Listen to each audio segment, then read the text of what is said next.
Hey everyone, welcome back. Today, we're going to do a deep dive into something pretty incredible. We're talking AI-powered nanotechnology.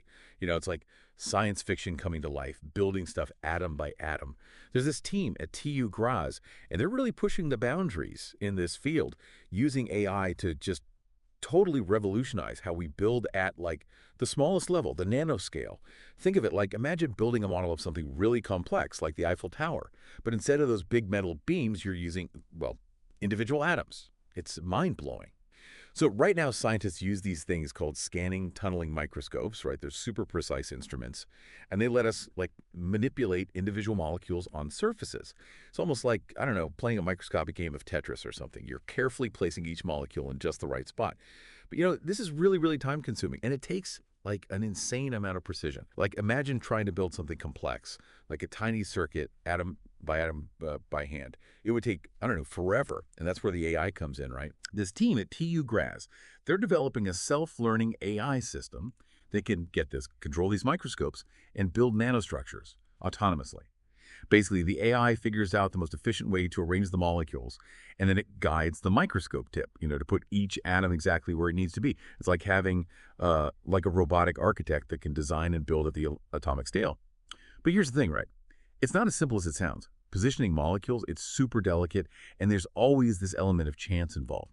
Sometimes molecules just, well, they act in unpredictable ways, and that can mess up the whole construction process. So the team had to figure out how to teach the AI to deal with this uncertainty, and they came up with these really sophisticated algorithms that let the AI actually predict how the molecules are going to behave and then adjust its strategy, on the fly. It's like, I don't know, like the AI is playing chess with atoms, thinking ahead and anticipating their moves. This is seriously groundbreaking stuff. It means we can build things with like way more complexity and precision than we ever could before. We're talking about things like quantum corrals. Have you heard of those? They're these like fascinating nanostructures that can actually trap electrons, and this leads to all sorts of like crazy quantum phenomena. They're like tiny arenas, where we can study how electrons behave. And electrons, those are like the fundamental building blocks of, well, everything electronic, right? Right now, we build most quantum corrals from single atoms, which, kind of limits what we can do. But with AI, we could start using more complex molecules as like the building blocks. And that could create corrals with totally new properties. Just imagine the possibilities, right? We could build quantum corrals that act like tiny transistors. And that could lead to like incredibly small, super efficient computer chips. It's amazing. And honestly, we're just scratching the surface here. This research has the potential to like completely revolutionize so many fields, from electronics and energy to like even medicine and material science. It's hard to like even grasp the potential impact of this technology. And the really cool part is this AI powered stuff. It's not just about building things smaller. It's about building them with like this insane level of precision and complexity that we've never seen before. Like imagine designing materials from scratch atom by atom with like whatever properties we want. We can make things stronger, lighter, more durable, or even with like totally new functionalities that we haven't even thought of yet. And think about what this could mean for medicine.